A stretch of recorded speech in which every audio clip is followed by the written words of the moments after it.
Ils nous parlaient d'égalité, et comme des cons on les a crus. Démocratie, fais-moi marrer, si c'était le cas on l'aurait su. Que pèse notre bulletin de vote face à la loi du marché? C'est con mes chers compatriotes, mais on s'est bien fait baiser. Et que pèsent les droits de l'homme face à la vente d'un Airbus? Au fond y a qu'une seule règle en somme, se vendre plus pour vendre plus. La République se prostitue sur le trottoir des dictateurs. Leurs belles paroles on n'y croit plus, nos dirigeants sont des menteurs. On lâche rien, on lâche rien, on lâche rien, on lâche rien, on lâche rien, on lâche rien, on lâche rien, on lâche rien. Bonjour tout le monde, on est à notre troisième émission de l'Union fait la force, ensemble brisons la loi du silence. Suite à la semaine passée, DPJ, Lou, y es-tu?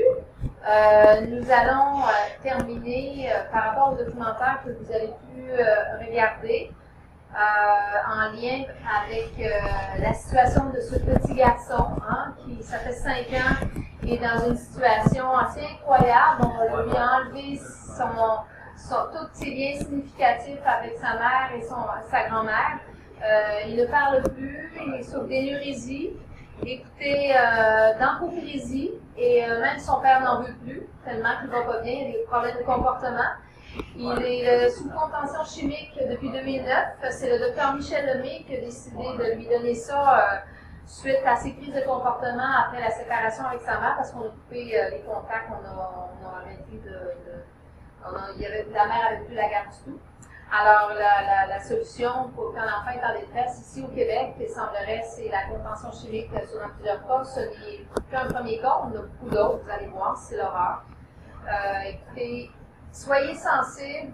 Nous vous demandons, dans le fond, vous avez regardé la vidéo, on fait encore un appel pour appeler l'agente Patricia Verguet, qui m'a toujours pas rappelé. Il y a eu un voie-fait sur cet enfant le 8 février 2013, je veux dire.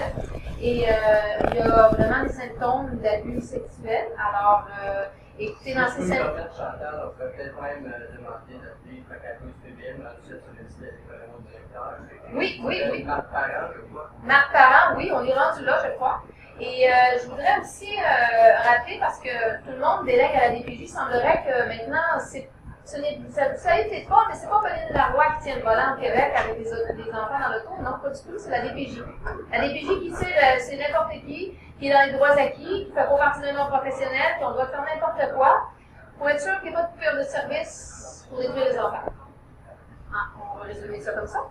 Et disons qu'il y a quelqu'un qui pourrait intervenir, c'est le docteur Sylvain Palardy, pédopsychiatre à l'hôpital Sainte-Justine qui est rendu à Rivière-des-Prairies.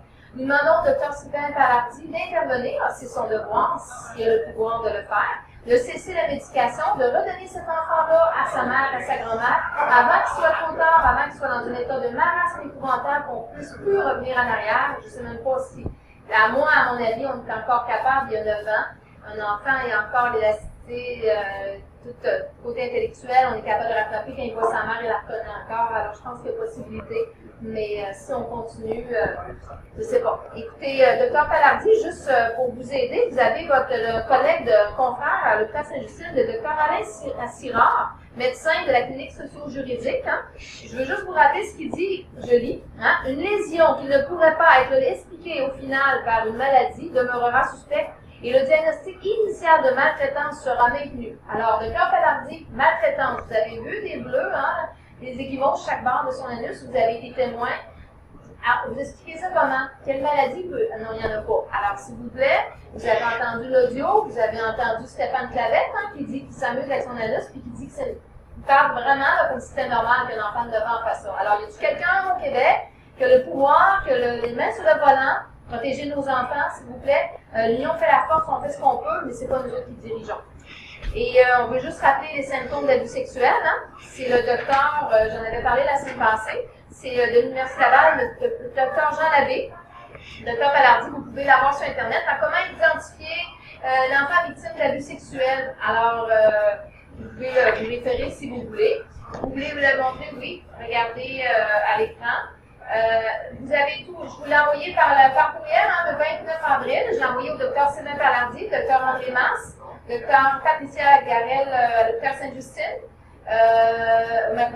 Jean-François Rousseau aussi. Alors, s'il vous plaît, intervenez. On a tous le devoir de porter assistance à une personne en danger. Alors, on n'a pas besoin d'être payé pour ça, on ne l'est pas nous, je pense juste un petit peu d'humanité. Je vous décris juste dans un CFSR les symptômes que cet enfant a. C'est pas moi qui le dis, moi, ça m'a clair que même mon ordre, je suis un danger pour les institutions, mais quand c'est écrit par les professionnels, vous devriez le voir normalement, surtout vos collègues. Conditions médicales, quels sont les symptômes et signes subjectifs d'abus? Énurésie secondaire, encopresie, perte d'appétit, infection urinaire récidivante, symptômes psychosomatiques persistants, symptômes au niveau de l'anus, vous en avez, comportemental, trouble du sommeil, symptômes d'hystérie, agressivité, retrait social, crainte excessive, performance scolaire à la baisse, on ne peut pas avoir plus bas que ça, il est rendu en déficience intellectuelle et il ne parle plus. Il ne dit plus rien, on lui donne la contention chimique. Alors, s'il vous plaît, on fait un suivi la semaine prochaine, tout le monde, Dr Sylvain Palardy. Nous pensons sérieusement à faire appel au Collège des médecins parce que vous avez un rôle primordial là-dessus. Vous êtes responsable. Ce n'est pas la DPJ, ce n'est pas Stéphane Clavette, qui n'a aucun titre, même s'il est adjoint clinique, ça se demandait qui l'a placé là, ça se demandait qui mène notre Québec aujourd'hui avec les comportements mafieux qu'on voit à la DPJ. Là. Je pense qu'il est temps qu'on se réveille, Québécois. Si on ne se réveille pas, là, c'est notre nation québécoise qui est en jeu. Sur ce, nous allions sur un suivi similaire, des comportements, vraiment, je suis dépassée de ce que j'ai découvert depuis l'année passée. Imaginez-vous, là, on est en famille, les familles qui avaient 10 enfants, 20 enfants. Vous avez eu un enfant, mais vous avez beaucoup de frères et sœurs. Vous avez eu vous avez un de vos enfants sur 3 qui a eu de beaux petits-enfants. Malheureusement, il est victime d'un acte criminel. Il y a un traumatisme crânien, malheureusement. Il n'est plus capable de s'occuper de ses enfants. Alors, vous lui dites, écoute, je vais t'aider, je vais les prendre. Je vais m'en charger le temps que tu te remettes. Et vous savez comme moi qu'un traumatisme crânien, des fois, on s'en remet au complet, d'autres fois, non. D'autres fois, il faut se développer d'autres habiletés pour compenser les pertes, ce qui peut prendre plus d'1 an, 2 ans, 3 ans. Ça dépend de l'handicap et des problèmes de la personne. Alors, la situation que vous allez voir... Imaginez-vous là, que vous avez vécu ça, que vous avez un traumatisme, puis là, la DPJ arrive. Ah là, c'est assez, ça fait assez longtemps que les enfants sont chez vous. Là, nous autres, on les prend, puis ça s'arrête là. Puis sans vous le dire, sans le dire à personne, avec la collaboration d'avocats, parce que sans avocat, malhonnête, on ne peut pas y arriver. C'est eux autres qui gèrent notre Québec, semblerait, ici au Québec. Je l'ai trouvé, les peines de Damoclès, moi. C'est nos avocats. Ils ne sont pas supposés mentir. Ben oui, ça doit venir de là, leur nom en anglais. Excusez, là, mais avec tous les mensonges puis que je vois, puis les parjures, là, puis les horreurs, là, je suis plus capable. Écoutez, imaginez-vous, là, la DPJ arrive, prend les enfants, elle vous le dit pas, puis elle les fait adopter séparément, les amis. Vous pensez que ça n'existe pas? Vous pensez que parce que vous avez une grosse famille, 32 enfants, 32 petits-enfants, vous avez des grosses fêtes de Noël, que ça n'arrivera pas? Vous rêvez. Préparez-vous, regardez-moi ça. C'est une première.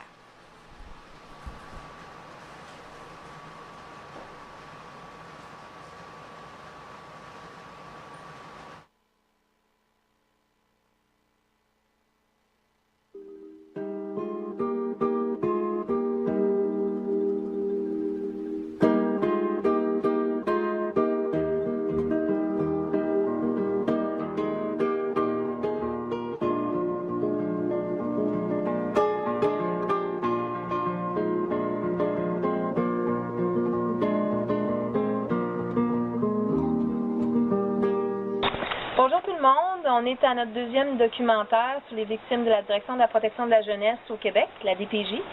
À notre émission « L'Union fait la force, ensemble, brisons la loi du silence ». Donc, on est ici à Saint-Antoine-du-Richelieu, en s'en allant vers Sorel, dans Montérégie. Ici, on est dans un endroit, c'est chez une grand-maman. On va l'appeler Madame G, une autre grand-mère. Donc, on va aller voir ce qui se passe ici.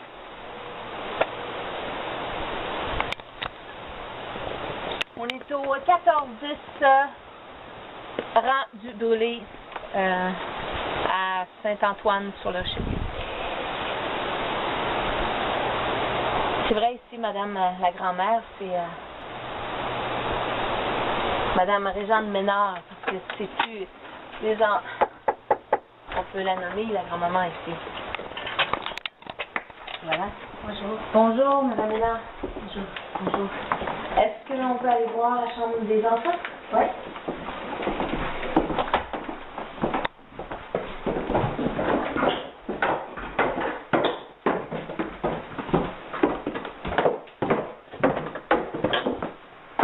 Comme vous voyez, c'est une grande chambre pour les enfants.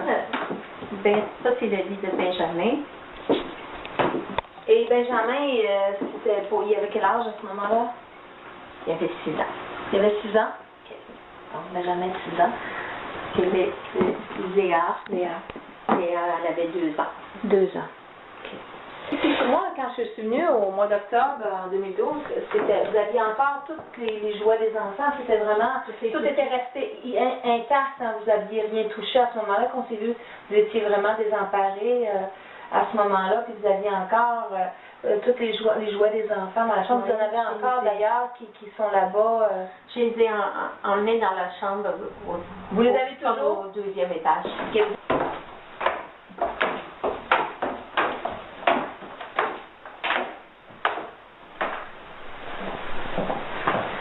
Et ça, vous avez tout transféré dans le fond, qu'est-ce qui est dans la chambre en bas récemment? C'est jamais que vous avez fait ça? Ben, ça fait 1 an, là. OK, ben là, mais le mois d'octobre, il est encore en bas? C'est ça, c'est très ça. Okay. Oui, ça fait encore 1 an, ça peut-être... vous avez fait ça cette année, c'est ça? C'est ça. OK. Ici, vous avez gardé... dites-moi, Léa, née quelle date? C'est la plus jeune? La plus jeune est née le 2 janvier 2007. 2 janvier 2007, et Benjamin, lui? Il est né le 28 avril 2004. C'est Benjamin Brassard et Léa Brassard, dans le fond. Hein? C'est un avis, juste pour que les gens sachent, c'est un avis de recherche parce que cette grand-mère, la DPJ lui a volé ses petits-enfants, vous allez comprendre plus tard. Ça, c'est sa chemise préférée à Benjamin. Ça, c'est une petite robe que j'y avais faite. Petite robe à Léa. C'est vous qui l'aviez faite? Mon Dieu, c'est magnifique. J'avais fait ça là. Ah oui, les deux. J'ai tout gardé ces petites robes-là.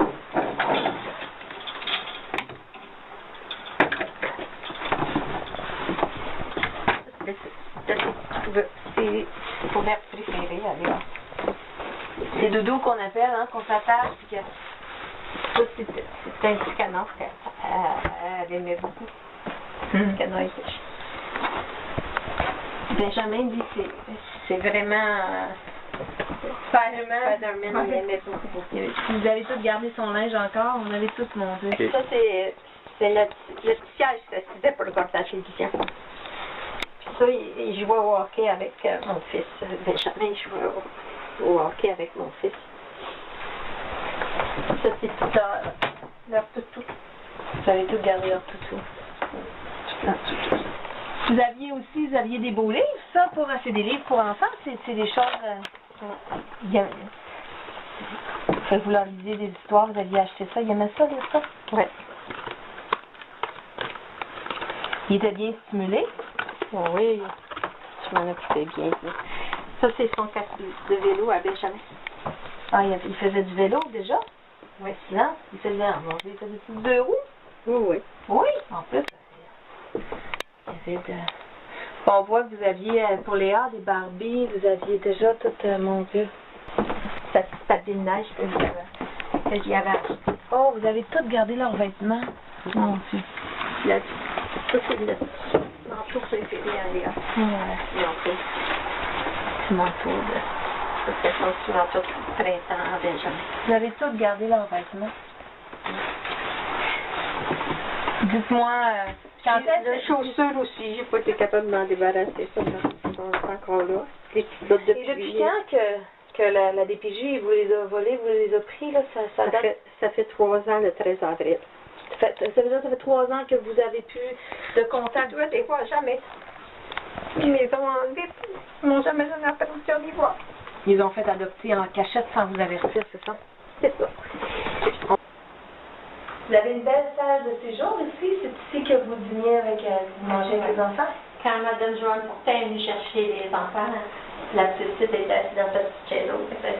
Mme Joanne Fortin, c'est la travailleuse de la DPJ, qui est l'intervenante de la DPJ qui doit avoir fait un mauvais rapport à moi au juge. Vous avez jamais su, on n'en parlera jamais su qu'est-ce qu'elle a dit, mais c'est elle-même qui est venue chercher les enfants. Oui. Puis la petite était assise dans sa chaise haute. Oui. Elle avait à ce moment-là quel âge? Elle avait 3 ans. Elle avait 3 ans et Benjamin il avait 6 ans. C'est ça? Alors maintenant, elle est rendue à 6 ans et lui, il est rendu à 9 ans. C'est ça. OK. J'avais trouvé une garderie pour les enfants. Aussitôt que les enfants sont arrivés ici, je les ai trouvés une bonne garderie à Saint-Marc-sur-Richelieu. Puis j'ai des lettres comme quoi que j'étais une très bonne personne pour m'occuper des enfants. Pouvez-vous juste, pour que les gens comprennent ce qui s'est passé, parce que votre fille, elle a eu 2 enfants, et pour quelle raison que vos petits-enfants étaient chez vous? Et pour vous, parce qu'elle a eu un traumatisme crânien. Puis qu'elle était malade, dans le fond, fait que vous avez... Elle était malade, mais la DPJ s'astinait avec elle comme quoi qu'elle n'était pas malade, parce qu'elle ne voulait pas se prendre en main. Ça n'avait rien à faire avec ça. OK. Puis dans le fond, elle avait besoin d'aide, puis vous êtes sa mère, fait que vous l'avez soutenue, vous êtes occupé de la charge de ses enfants pour l'aider. Oui, mais j'ai jamais fait mettre les enfants à ma charge. Fait que en les ayant pas mis à ma garde, officiellement, eux autres, ils ont fait comme si ma fille avait abandonné ses enfants, puis ils sont venus chercher. Mais pourtant, ils étaient placés en famille élargie, comme elle avait demandé de l'aide de sa famille élargie. On n'a aucun droit, les familles élargies. Moi, j'ai 12 frères et sœurs. On est 12, c'est ça? J'ai 35 neveux et nièces. Puis on avait des belles fêtes du jour de l'an, puis des belles réunions pour des baptêmes, des choses comme ça. Vous êtes une belle famille. Puis les enfants s'amusaient beaucoup avec leurs petits cousins.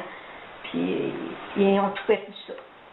Puis c'est ça, puis à l'adolescence, ils vont réaliser qu'il y a une famille qui les attend, qui les aime, puis il y a beaucoup de personnes qui vont les a privés de ça, parce que il faut que les gens comprennent, les gens pensent que quand ils ont des enfants, ils ont des petits-enfants, que ça va de soi. Non, c'est plus comme avant au Québec. Au Québec, il n'y a plus de lien familial, il faut que les gens comprennent ça. Madame, elle s'occupait vous vous occupiez, Madame Ménard, de vos petits-enfants pour aider votre fille. Vous ne vouliez pas les adopter parce que vous vouliez aider votre fille. Et là, la DPJ, non, même si c'était bien, il y avait tout le milieu. On va voir, vous disiez tantôt, vous aviez même un milieu de garde. On voit ici le cahier de la garderie de Benjamin, hein, aussi. Il était très bien stimulé. Madame Ménard, vous avez donné à l'intervenante de la DPJ aussi plusieurs lettres de votre famille disant qu'ils vous supportaient, que vous étiez une famille unie. Oui, vous pouvez aller voir dans Retrouvons les petits-enfants de Réjeanne sur Facebook, ma page Facebook. On va la mettre aussi. Ça s'appelle Retrouvons les petits-enfants de Réjeanne. C'est que les lettres de mes frères et sœurs sont là. Est-ce qu'il faut expliquer aux gens qu'est-ce qui est arrivé, l'enfant était malade, puis vous avez été occupé combien de temps à peu près de vos petits-enfants? Ils sont occupés 1 an et 4 mois. 1 an et 4 mois. Et tout d'un coup, qu'est-ce qui est arrivé? Pouvez-vous expliquer? Ben là, ça faisait assez longtemps qu'ils étaient chez leur grand-mère. Il fallait qu'ils les enlèvent. Puis quand ils ont passé à la cour, avez-vous été prévenus, vous? Ben, ça a passé en cour une première fois pour les enlever. Puis après ça passe en cours une deuxième fois, 4 mois plus tard, pour les faire adopter. Puis ça, avez-vous été mis au courant de les adopter? Mais quand j'ai été mis au courant, il était comme trop tard pour y aller, parce que de toute façon, il aurait fait ce qu'il voulait. C'était loin? Dites aux gens, c'était où? C'était au Lac-Saint-Jean. C'était au Lac-Saint-Jean, hein? On est à côté de Montréal. Alors, vous l'avez su au moment que ça se produisait. Votre fille a un traumatisme crânien, donc elle n'avait pas les moyens de se présenter vraiment. Elle venait de déménager, fait qu'elle n'a jamais été prévenue si ça passait en cours. Elle n'a pas été prévenue non plus. Elle n'a pas été prévenue. Et pourriez-vous raconter aussi, je pense qu'elle avait signé un document comme de quoi qu'elle acceptait que vous adoptiez ses enfants, hein? Ah, oui, et l'avocat s'en est servi pour les faire adopter ailleurs parce qu'il a dit à ma fille, il dit, c'est pas grave si le nom de ta mère n'est pas écrit, là, je vais l'écrire. Puis c'était quoi le nom de son avocat, est-ce que vous vous souvenez? Richard Poitras. Maître Richard Poitras. Fait que Maître Richard Poitras, dans le fond, il a volé les enfants de votre Ils ont dit que c'était comme une conspiration. C'est normal au Québec. Tout m'habillait pour demander mes enfants. C'est ça. Puis vos petits-enfants, depuis qu'ils sont adoptés, vous n'avez plus de contact, vous ne savez plus où ils sont. Puis il faut spécifier qu'ils ont séparé. Hein. Ils ont séparé, ils ont fait adopter dans deux familles. Ils s'adoraient les deux. C'était des enfants qui s'aimaient beaucoup. Il y avait beaucoup de complicité. Par rapport à ça, justement. Les privés de leur fratrie, comme ça, là, ça se fait pas. Des photos, justement, du milieu ici où ils vivaient, écoute, comment c'était bien. Il n'y avait aucune raison de les enlever ici. Ils n'étaient pas compromis du tout, là. Parce que aussi, comment ça s'appelle déjà votre petit Joe? Vous avez acheté le poney pour eux, je pense, hein?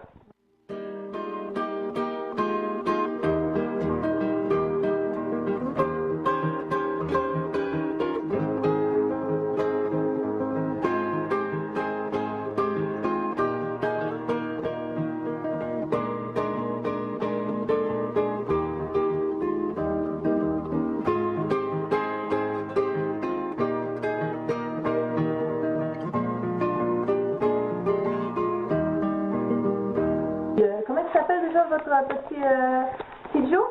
Vous avez acheté le poney pour eux, je pense, hein? Oui. Finalement, il n'y a pas eu le temps de se faire. Il y a juste 5 ans, parce que il faut qu'il y ait 3 ans avant d'apprendre à se promener. Je n'ai jamais pu me promener avec mes petits-enfants, avec mon petit frère. Parce que quand vous l'avez acheté, ils l'ont enlevé peu de temps après, c'est ça? Et vous aviez tout, je crois, aussi, vous assurez que tout était sécure dans la maison encore plus, vous aviez fait rénover pour... Oui, on a fait faire la rente. J'ai fait faire la rente avec l'aide de mon frère, puis justement, il était là. La journée que j'ai dit à la service sociale que je voulais adopter les enfants, il était présent. Ah, parce que vous l'avez dit en plus que vous vouliez adopter les enfants. Elle savait en plus. Oui. Fait que c'est carrément criminel, ça. Ils vous ont volé vos enfants. Ils savaient que vous étiez prêts à les adopter. Puis malgré ça, ils ont la lettre de mon frère, elle est sur ma page Facebook, la lettre qu'il a écrite. Comme quoi qu'il était là, il était en train de faire la rente quand elle est venue. Et puis j'ai dit à elle que je voulais adopter les enfants. Elle se lève tout d'un bond, puis elle sort, elle police. Vraiment. Les gens pensent que parce qu'ils ont une famille, parce que c'est ça qui est écrit, hein, d'habitude c'est les grands-parents, après ça c'est la famille élargie, c'est ça qui est écrit dans la loi de la protection de la jeunesse aussi, mais c'est pas respecté du tout, là. Non. Puis, vous aussi, vous êtes une grand-mère qui ont fait mourir comme ça, vous avez jamais existé, puis vous n'existez pas, puis la mère qui n'existait pas, c'est qu'il était laissé à l'abandon. Ben oui, on voit ça, tout le monde à l'abandon, mon Dieu, une chance, hein, c'est qu'est-ce que c'est quand... Ben écoutez, Madame Ménard, on passe le message. Si vous avez un message à passer aux gens, parce qu'on va demander, dans le fond, un avis de recherche pour vos petits-enfants. Benjamin Brassard et Léa Brassard. Maintenant, probablement que leur nom de famille a été changé. Mais les photos sont sur ma page. Puis, si quelqu'un peut les retrouver, au moins je pourrais avoir des nouvelles. Là, il ne me donne même pas de nouvelles. Je ne sais même pas comment ça va à l'école pour Benjamin. C'est rien. Puis qu'est-ce que vous aimeriez aussi, il faudrait spécifier, c'est que dans le fond, vous êtes la grand-mère, vous ne demandez pas de revoir la grâce, vous demandez d'avoir une fin de semaine par mois, de pouvoir d'avoir la présence de vos petits-enfants, c'est la moindre des choses, les voir, puis qu'ils voient leur famille naturelle, parce qu'ils ont une très belle famille naturelle. Écoutez, on lance le message, c'est un avis de recherche, on vous demande à ceux qui les ont adoptés d'avoir un peu d'empathie. Si la DPJ, notre État québécois n'en a plus envers les familles, si la famille ne compte plus au Québec, il faut compter sur les citoyens pour avoir un sentiment d'appartenance, puis s'unir ensemble. L'union fait la force. Nous demandons à ceux qui ont adopté les enfants, Benjamin et Léa, s'il vous plaît de rentrer en contact avec madame. Est-ce qu'on peut donner votre numéro de téléphone peut-être pour que les gens puissent... 450-787-2076. Donc 450-787-2076. Appelez Mme Réjeanne Ménard. s'il vous plaît, prenez contact avec elle. C'est pour le développement des enfants. Écoutez, c'est à l'adolescence, l'impact va être majeur quand ils vont découvrir qu'il y avait une famille. Ça peut être très traumatisant, ça peut créer vraiment une perturbation, puis ça peut vraiment compromettre le développement de ces enfants-là s'il n'y a pas de contact qui est remis avec leur famille quand ils vont découvrir la vérité. Alors, nous vous demandons pour les enfants en priorité, pour leur famille, pour leur grand-mère, pour l'amour des enfants, de prendre contact avec Mme Ménard, s'il vous plaît. Merci.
Prendre un enfant par la main pour l'emmener vers demain,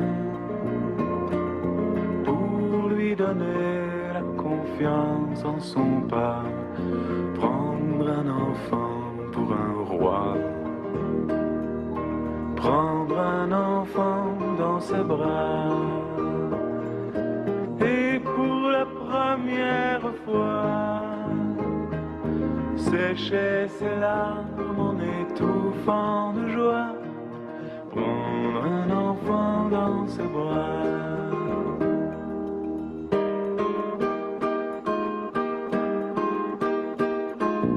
Prendre un enfant par le cœur pour soulager ses malheurs,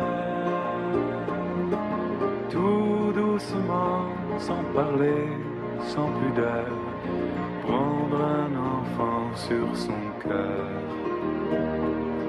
prendre un enfant dans ses bras, mais pour la première fois, verser des larmes en étouffant sa joie, prendre un enfant contre soi.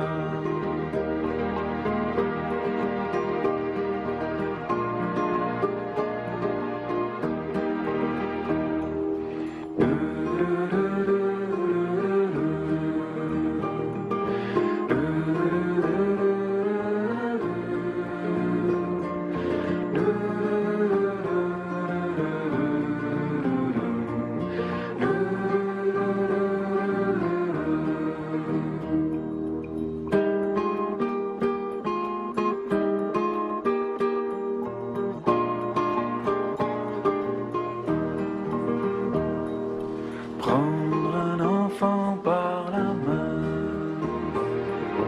et lui chanter des refrains pour qu'il s'endorme à la tombée du jour. Prendre un enfant par l'amour,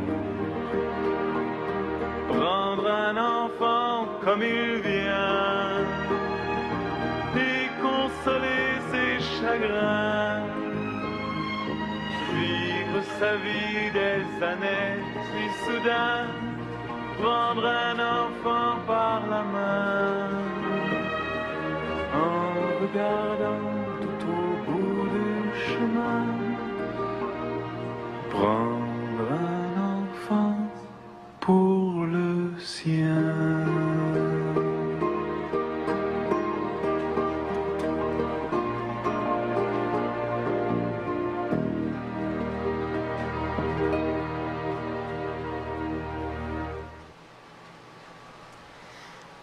Nous espérons que ce deuxième documentaire va vous sensibiliser sur le fait que ce n'est pas vrai quand la DPJ intervient qu'ils ont des raisons. OK? Croyez-moi.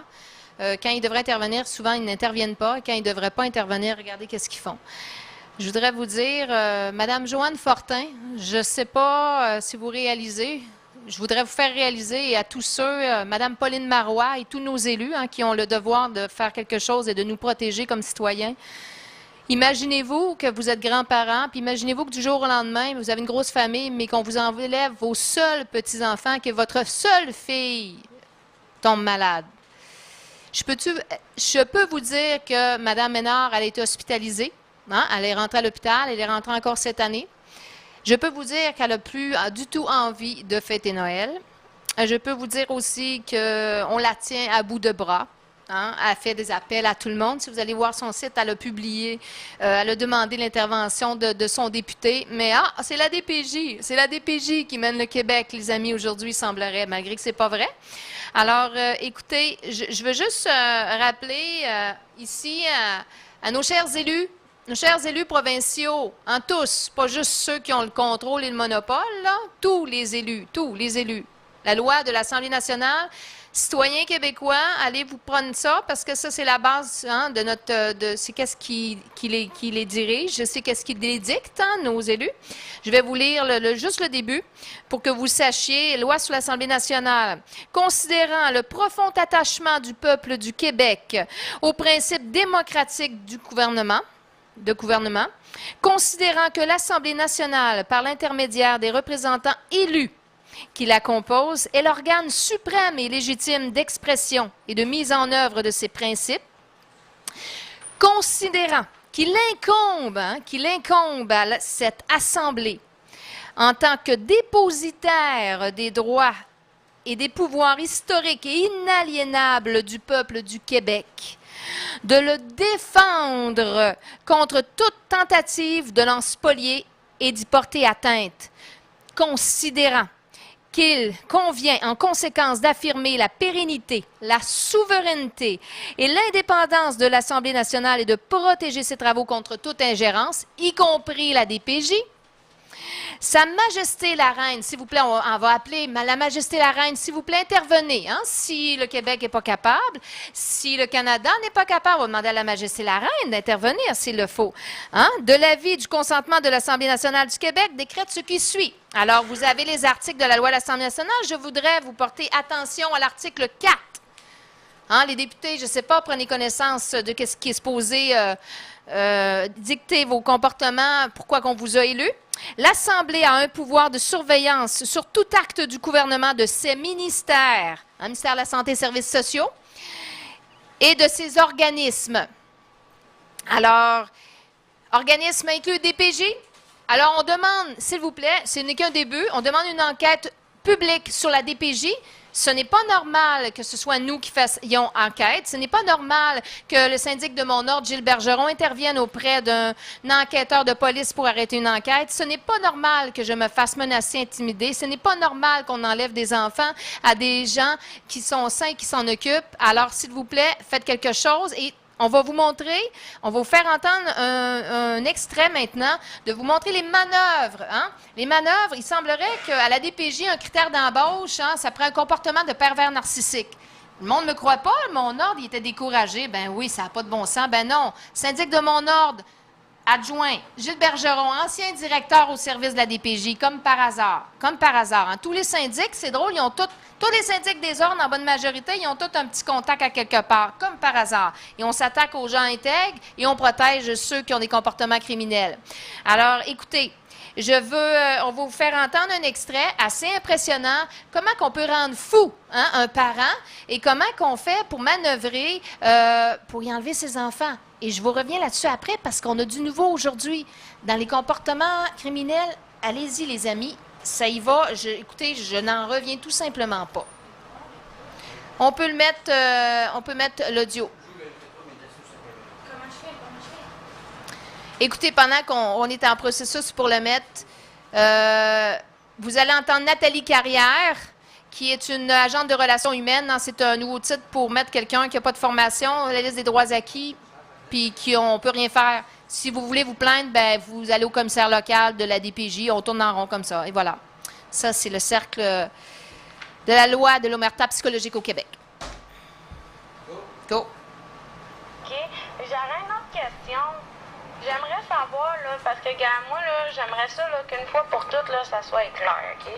Moi, là, depuis le début, j'aimerais revoir mes enfants, mais depuis le début, tu veux pas me dire exactement ce que j'ai à faire pour les revoir. J'aimerais savoir ce que j'ai à faire. Parce que depuis le début, je fais ce que tu me demandes, puis il n'y a rien qui change, puis j'aimerais savoir ce que j'ai à faire, là. Ben, écoute, il y a un plan d'intervention. Il y en a un qui fait. Oui, sur le plan d'intervention, j'ai tout effectué ce qui est dessus. Ben non. Ben oui. On parle entre autres au niveau de travail, au niveau de la santé mentale, que tu aies un suivi. Après? Un suivi au niveau de la consommation. Je consomme pas. Ton pistos l'a dit l'autre fois. Oui, puis au niveau aussi de ta fréquentation, au niveau de travail, de ta dépendance affective avec ce qui est arrivé avec le père. J'ai pas de dépendance affective, là. Bon, ben regarde, c'est pour ça qu'on s'ostine.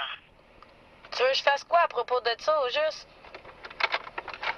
Ben, tu vois d'un que tu reconnaisses que tu as un besoin. Puis souvent, c'est ça qui arrive qu'on a de la misère à s'entendre parce que toi, tu dis que ça va bien, que tu J'ai n'as un pas de problème problème, alors affectif. qu'on nous, on envoie des difficultés. Tu te bases sur quoi pour dire que j'ai un problème affectif, Nathalie? Ben écoute, tout ce qui est arrivé avec... OK, j'ai été victime de violence, OK? De violence conjugale. Puis toi, tu me dis que moi, j'ai un problème de dépendance affective. Oui? Oui, parce que moi, je suis pas d'accord que tu es victime de violence conjugale. Oh non! T'es pas d'accord. Pourtant, Non. les policiers ils ont vu à maintes reprises comme de quoi que j'avais des bleus et tout. Si j'ai retiré les accusations, c'est parce que c'était sur menace de... T'es qui, toi, pour dire que j'étais pas d'accord que j'ai été victime de violence? Ben écoute, c'est mon avis. C'est mon avis. Puis toi, le tribunal, quand on a passé au tribunal la dernière fois, le juge, il m'a pas dit que j'étais impatente, là. Parce que le juge, il a jamais voulu m'écouter. Il écoute tout le temps rien que vous autres. Parce que quand c'est rendu à mon tour, là, il faut qu'il rende sa décision. Non, c'est quoi? C'est ton avocate qui a décidé de pas te faire témoigner, mais toi, tu as le droit de décider de vouloir parler au juge, là. Regarde, moi, j'aimerais savoir, là, pourquoi, OK, que si mon enfant n'a pas obtenu le placement majoritaire encore, que tu t'agis comme si le petit aurait été placé majoritaire depuis le début. Parce que quand un parent se reprend en main, un parent est censé d'avoir plus de contact qu'un parent est censé de pouvoir revoir son enfant. Quoi que... Je te dis, je suis pas d'accord, c'est pas ça. Pourquoi qu'elle agit comme ça? C'est pas ça où est-ce qu'on en est rendu. Et actuellement, les décisions concernant sont prises aussi en fonction des capacités de... C'est quoi les capacités de... C'est un enfant qui est très anxieux, il a besoin de stabilité. OK. Ben, je suis capable d'y en offrir de la stabilité. Oui, Un mais an que actuellement, je suis c'est chez pour mes ça que les parents. contacts sont aux 2 semaines. Ben oui, parce que tu veux enlever le lien parenté. Parce que toi, dans ta tête, depuis le début, c'est placement majoritaire, n'est-ce pas? Non, c'est pas ça. Je sais que c'est ton avis, mais c'est pas ça. Ben, c'est ce que tu m'as dit hier ou avant-hier. Que toi, depuis le début, ton idée est faite, c'est majoritaire. Non, c'est pas depuis le début. Il y a eu une décision, il y a eu une révision au mois de octobre. C'est depuis ce temps-là que la décision, le réviseur, le DPJ, a décidé que c'était une majorité. OK. On recommandait au juge. Toi, là, tu dis comme de quoi que moi, j'ai vécu aucune violence physique de la part de mon ex, puis que C'est pas ça selon... que j'ai dit. Selon toi, là, OK, là, ben oui, tu m'as dit que t'étais pas d'accord que je disais que j'ai été violente, que j'ai eu de la violence conjugale. Oui, il y a eu des conflits conjugaux, mais je pense que tu es aussi responsable par tes sautes d'humeur des conflits. Écoute, Nathalie. Part de responsabilité. En plus de ça, là, t'es qui, toi, pour me dire que moi, là, ici, là, j'ai un problème de dépendance affective? Ben, c'est ce que je vois. C'est ce que tu vois quand que ça fait 1 an que je côtoie plus, monsieur. C'est pas un an. On est passé au tribunal. Oui, on est passé au tribunal, puis justement, monsieur l'a dit aussi devant la cour, comme de quoi que, non, quand il arrivait chez moi, j'appelais ma mère, puis que ma mère venait de sortir s'il était là, puis il a jamais été là quand ma mère arrivait, parce qu'il se poussait quand j'appelais ma mère. Ben, c'est pas... Fait que regarde, j'ai pas de affectif. Tu lui ouvrais la porte, tu es en relation avec lui. Non, j'avais pas de relation avec, c'est pas vrai. Ah, ben c'est ce que le juge en a déduit. Non. Regarde. Ben, qu'est-ce que tu veux que je te dise? Mais toi, t'es qui, là, pour me dire là, que moi, là, j'ai un problème de dépendance affective? Je suis ton intervenante sociale, puis quand je regarde les faits, c'est ce que ça me dit. Parce que toi, tu crées ton alcoolique, ton drogué, puis tout ça, là, tu penses que moi, je suis dépendante affective. C'est ça? Toi, tu te fies à ce que ton drogué toxicomane, là, alcoolique, te dit, c'est ça? Non, c'est pas ça. Ben oui, c'est ça, parce que c'est ce que tu me dis. Tu te fies à ce que je dis. C'est ça qui a amené comme preuve. C'est ça que t'as amené comme preuve en cours. Donc, si tu te bases pas sur ce que monsieur te dit, quand que tu t'as tout fait pour qu'on soit un contre l'autre, ensuite de ça, tu te bases sur ce que l'autre dit. Au lieu de te baser sur ce que moi je fais personnellement, sur ce que moi, comme que ça devrait être. Il y a un juge là, qui va se prononcer. Oui, il y a un juge, je suis d'accord qu'il y a un juge, mais moi j'aimerais savoir ce qu'il faut que je fasse pour monter contact avec mon gars. Et on présente la situation au juge. Oui, mais que t'es pas d'accord, ça, je l'ai compris que t'es pas d'accord. Moi, je veux savoir quelles en est les raisons pourquoi que depuis 2 ans, là, t'augmentes pas mes contacts, OK, avec... Même si je fais tout en mon possible pour te satisfaire, je vais à toutes les petites affaires que tu me demandes de faire, puis jamais tu veux augmenter mes contacts, jamais que tu veux me donner plus de visites avec mon gars, puis depuis le début que vous me dites que vous allez l'avoir majoritaire.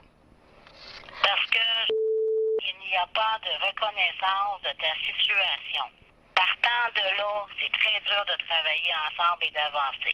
OK, mais savais-tu aussi que c'est très dur de mon bord quand que toi, tu reconnais pas non plus les efforts que je fais, puis que tu reconnais pas non plus que tu te fies rien aux menteries des autres, puis que t'es même pas capable de vérifier toi-même si c'est vrai ce qu'ils disent. Tu m'as-tu déjà vu avec lui depuis que je t'ai dit que j'étais plus avec? Non. Donc, tu sais quoi, tu te bases toujours sur des oui-dire. Tu te bases sur quelqu'un de toxicomane. Puis qui est jaloux parce que moi, je suis capable d'être encore là debout pour son gars. Puis que lui, il est pas capable. Toi, tu te bases là-dessus, là. C'est quelqu'un de même, là, de toxicomane, là. Puis suite à ça, tu te dis que moi, je suis toxicomane, que je suis ci, que je suis ça. Regarde, t'en as fait des pistes, là? C'était négatif. Il est où mon problème de drogue? Tu peux-tu me l'expliquer? Il est où mon problème de drogue? Ça fait partie de toutes tes fragilités quand tu te retrouves avec un consommateur. Ben oui, quand je me retrouve avec un consommateur, mais le consommateur, je l'ai éliminé de ma vie. Fait que regarde, présentement, là, elle est où la drogue, là, dans mon système? Trouve-moi là, avant de dire que j'ai besoin d'une thérapie, parce que, regarde, je n'ai pas besoin de thérapie pour la drogue, j'en prends pas de drogue. C'est plus au niveau de la dépendance. Ben, au niveau de la dépendance, le gars, je suis pas dépendante affective, pas en tout de lui, man. Puis tu sais-tu quoi? Je veux même plus jamais y voir la face, puis je veux même plus jamais que son nom apparaisse sur les affaires de mes enfants. OK, gars, c'est fini pour moi, là, lui, l'autre. Tout ça dans la tête, je suis pas dépendante affective, pas en tout. OK. Dans ma tête, il est effacé, puis il est bien loin derrière moi, ce gars-là. Parce que moi, j'avance dans la vie, puis lui, il recule.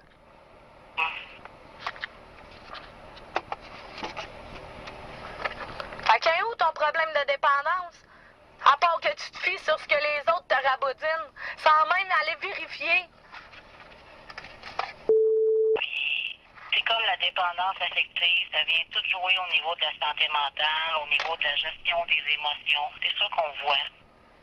OK, toi, là, tu t'inventes des problèmes, là. Moi, j'ai jamais eu de diagnostic que j'étais dépendante affective.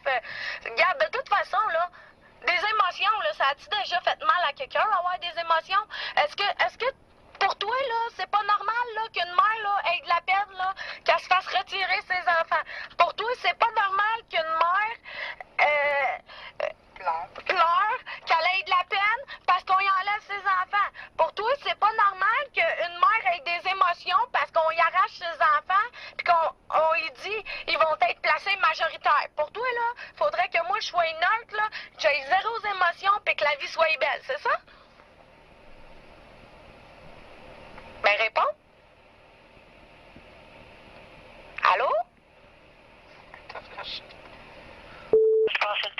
qui va pas. Bon, fait que pour toi, c'est ça, là. Une mère n'a pas le droit d'avoir des émotions quand il se fait arracher ses enfants, n'a pas le droit de pleurer, n'a pas le droit... Faut qu'il soit neutre, là, puis qu'il ait zéro émotion, là, quand on y enlève ses enfants, c'est ça? Moi, c'est là qu'au niveau de la gestion des émotions et de la compréhension, ça va pas. Non, gars, Tu n'es pas explique-moi. d'accord avec moi, donc ce que tu fais, c'est que tu présumes de ce que je pense. Et ça, c'est un problème chez toi. Présumer de ce que je pense. OK, mais est-ce que ça fait mal à mon enfant? Ben oui. Ah oui, ça y fait mal, c'est vrai, hein, que ça nuit à lui quand que moi je te parle, là, puis qu'il est pas là présentement, là, OK? Puis ça y fait mal, là, ce qu'on parle, là, présentement, là, quand il est pas là, à côté de nous, là, puis que... Moi, je te dirais ça. C'est ta façon de réagir et de penser, ça a un impact sur les compétences parentales. Un impact sur les compétences parentales. OK. Oui. Fait que toi, là, t'es en train de me dire, là, que de la manière que je pense, de la manière que j'ai des émotions, là, parce que tu m'enlèves mes enfants, là, puis que tu me dis que mes enfants sont classés majoritaires, que j'ai de la peine, que tout ça, là, ça a un impact sur mes capacités parentales. Ça veut dire, toi, là, ça, mettons, là, du jour au lendemain, je t'enlève tes enfants, là, puis je te dis, là, t'es reverras plus parce qu'ils vont être placés majoritaires. Tu vas être capable, toi, là, de rester avec un gros sourire en face, pas pleurer, pas avoir d'émotions en face? Sais-tu quoi? C'est pas moi qui peux t'expliquer ça parce que moi, je suis le DPJ. Oui, t'es le DPJ, mais t'es censé pouvoir m'indiquer quelle route à prendre pour les ravoir.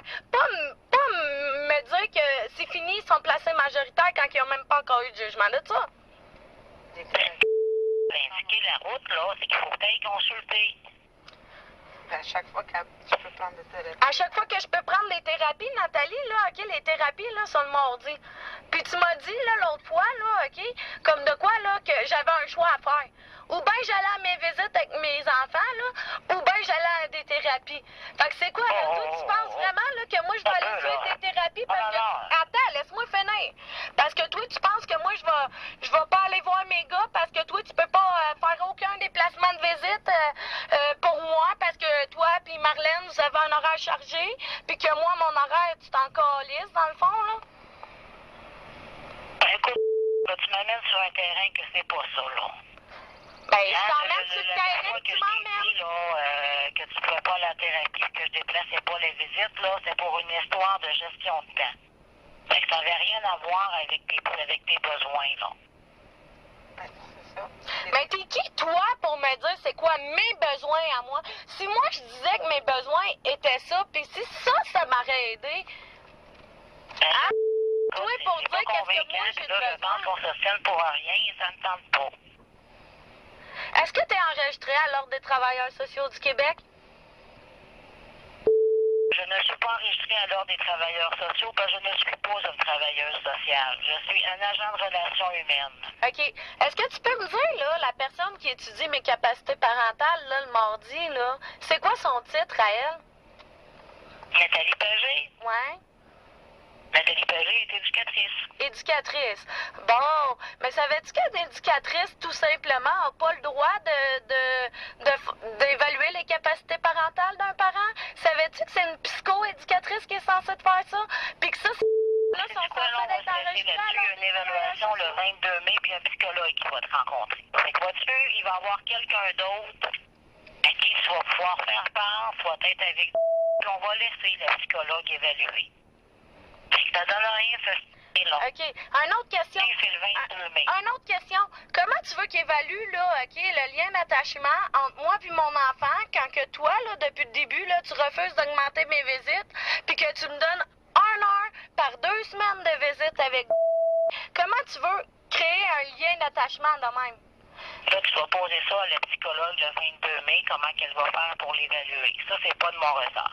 Ben non, c'est pas de ton ressort, mais c'est de ton ressort, par exemple, de détruire le lien d'attachement, détruire le lien parental, de vouloir le placer majoritaire pour des suppositions que tu te fais, là, comme de quoi que je serais dépendante affective. Bon, on va se laisser là-dessus. Non, mais est-ce que ça fait mal à un enfant d'être dépendante affective? le médecin à l'appel, puis on s'en reparlera une autre journée. Pourquoi OK? tu m'as fait à l'appel? Parce que tu te sens pogné? On s'ostine pour rien, là, ça me tente pas. Ben non, on s'estime pas. Je veux des réponses claires à mes questions claires. Ben oui, mais mes réponses ne font pas ton affaire, fait qu'on tournera pas encore en rond. Non, c'est ça. C'est parce que toi, tu me donnes des réponses qui tournent autour d'un pot. Moi, je veux des réponses claires et précises et nettes. Puis toi, tu me donnes des réponses qui tournent en rond. Je te souhaite une bonne journée. Bon, mais toi ici. J'ai effectué des démarches, là. J'ai téléphoné au centre André Boudreau. Et puis eux, ils m'ont demandé que tu les appelles, là, parce que eux autres, ils disent que j'ai pas besoin de thérapie pour ça si je consomme pas puis que les tests sont négatifs. Ah, c'est excellent. Fait que je vais te donner le numéro pour que tu les appelles parce que... Non, je les appellerai pas. Je te crois, c'est suffisant. Ben non, mais c'est parce que toi, tu me demandes d'aller suivre ça. Si tu me dis que j'ai besoin de suivre ça, puis eux autres me disent que j'ai pas besoin de suivre ça, moi, j'essaie de faire pour avoir mes enfants, tu comprends? Puis ça, tu viens de me le dire, là, pour André Boudreau, là, puis ça avait jamais sorti ça avant, là. OK, c'est correct. Puis la madame, ce qu'elle m'explique, c'est que si j'ai pas de consommation de drogue présentement, puis que mes tests sont négatifs, que j'ai pas de problème de drogue, là. OK, c'est correct. Fait que là, je fais quoi, là? Je peux pas suivre de thérapie pour ça? Ils me disent que j'en ai pas besoin. Ben non, mais tu fais pas ça, c'est tout. OK. Maintenant, j'ai appelé au CLSC, puis ils me disent que si je vois pas la personne, puis que je parle pas à personne de qui tu dis que je suis dépendante affective, là, qu'ils peuvent pas me donner de thérapie non plus, là, parce que si je le vois pas, j'y parle pas, j'ai pas de dépendance, là. Ah, OK, c'est correct. Fait que je fais quoi, là? Il y a pas de thérapie qui s'ouvre à moi, là. Ben, sais-tu quoi? Là, je vais te référer à ton avocat. Là, je vais te référer à ton avocat, là, parce qu'il y a une reconnaissance, on s'entend pas là-dessus. Je vais te laisser là-dessus parce que j'ai un autre appel. Bye. Ça vous donne un échantillon de la méthode qui est utilisée par ces gens qui ne font pas partie d'aucun ordre. C'est la raison pour laquelle ils ont cette liste de droits acquis. Et la DPJ, je pense que c'est un critère d'embauche. Comportement pervers narcissique pour rendre fous les enfants, les parents. Vous avez un exemple. Écoutez, je veux juste, on veut vous mettre au courant aussi que dans ce dossier-là, ils ont procédé illégalement. La mère n'a pas été signifiée. Ils ont enlevé la garde. Ils ont inventé qu'elle l'avait battue. Écoutez, c'est épouvantable. Ils sont partis en voyage. C'était urgent. Il y avait une urgence parce qu'il fallait qu'ils l'emmènent dans le sud. Imaginez. Il l'a emmené, puis il est revenu. Les mères ne voulaient pas. L'ambulance est venue chercher. On ne sait pas ce qui s'est passé. Écoutez, on a Maître François Dubreuil, avocat des enfants, qui des fois, ça travaille des deux côtés. Maître Cathy Roussy, qui était l'avocat de la mère, qui ne l'a pas défendu, qui a donné le choix entre nous ou elle. Elle l'a quitté quand elle a vu qu'on arrivait. On se demande pourquoi. Elle a travaillé 6 ans au moins pour la DPJ. On a Maître Daniel Villeneuve, Maître Benoît Lemire, qui défend supposément les enfants. On a le juge, dis-moi, mon collègue Adam, le nom du dernier juge qui a dit qu'il n'avait pas son serment d'office, là, puis qui nous a ri d'en face en disant que non, il ne procédait pas de façon honnête et impartiale, puis qu'il a osé avoir le... Il nous niaise, on va en cour supérieure, ils sont supposés procéder demain, et j'espère qu'ils ne procéderont pas, parce que nous, on est en appel, et je veux vous apprendre qu'on s'en vient avec une plainte au criminel, les amis, parce qu'avec les preuves qu'on a, regardez-moi ça, on a notre chère madame d'accueil, allez voir ça, Marlène Lacourcière, ça vaut la peine. Marlène Lacourcière, mère de la famille d'accueil, infirmière à l'hôpital Sainte-Justine. C'est drôle, dans le même temps que l'autre enfant que j'ai sorti de là. Je ne sais pas si c'était dans le département de psychiatrie aussi. Écoutez, elle a volé ces 2 enfants-là à madame. Et madame se permet, on le sait, on a entendu la discussion. Oui, ils ont décidé de garder l'enfant. C'est écrit ici. Elle les a adoptés. Elle les traite comme un toutou. Elle veut même lui donner brandy. Elle trouve ça drôle de mettre du brandy dans son biberon. Allez voir ça sur Internet, ça vaut de l'or en barre. On continue la semaine prochaine.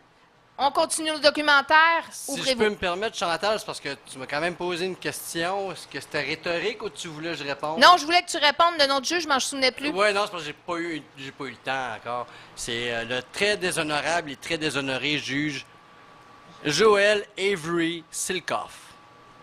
Joël Avery Silkoff. Yeah!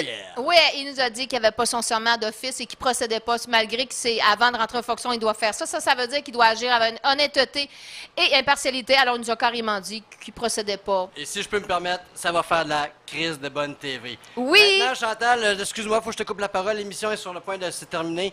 Je veux inviter les gens à venir visiter notre page Facebook.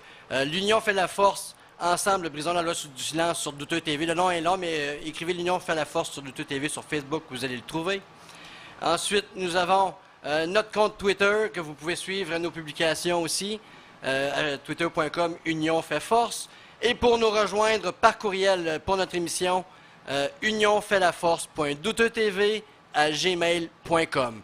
Et sur ce, bien, nous allons terminer avec un avant-goût de l'émission de la semaine prochaine qui va avoir un autre documentaire, un de nos documentaires chèques qui va s'appeler Astérix et Obélix et la Maison des Fous de Cour de Saint-Jérôme. Donc voici un extrait. Bonne semaine, à la semaine prochaine.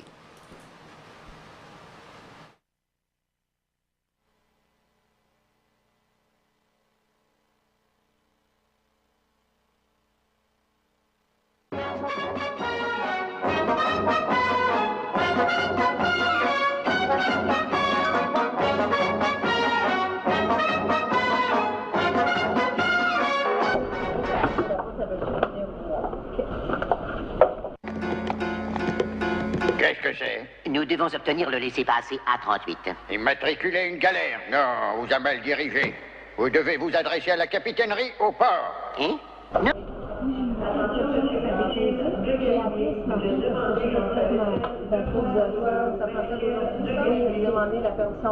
Là.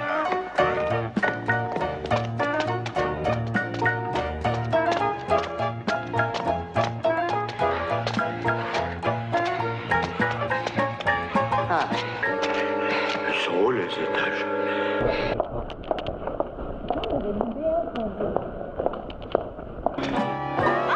Voici le plan. Oh, moi, je comprends rien. Si, attends. Le guichet 1 est au rez-de-chaussée, couloir de droite, en entrant. C'est quoi ça? C'est-tu le rôle, ça? Ça dit quelque chose, ça? C'est-tu la salle des rôles?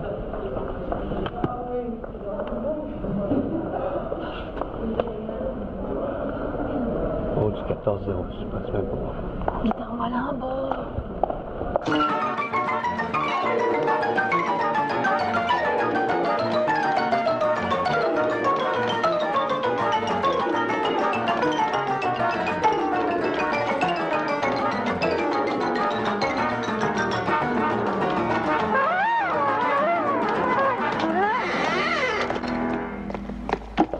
Ça me dérange pas.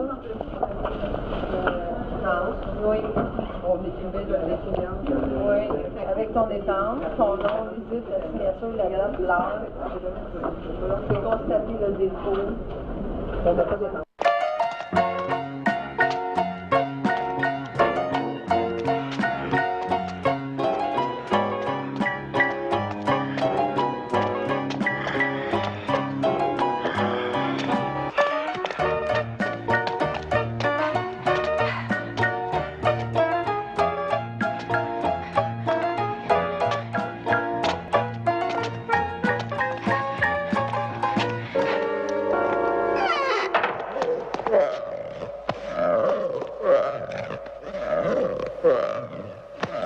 Qui vous a permis d'entrer dans mon bureau? Nous cherchons le guichet 1. Consultez le plan, au 6e étage, et refermez la porte. Quelle insolence! On nous a demandé au juge. Oui, ça ne sera pas là. On fait un petit dossier qu'on vous attend. Chantal Milo. C'est juste pour faire une demande. Oui, d'accord. Merci. Oh, ça a l'air de s'arranger, hein?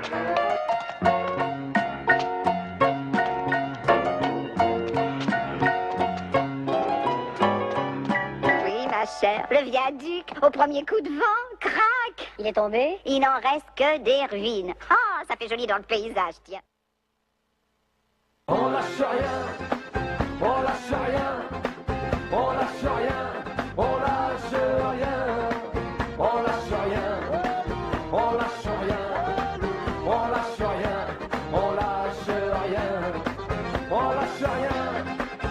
lâche rien.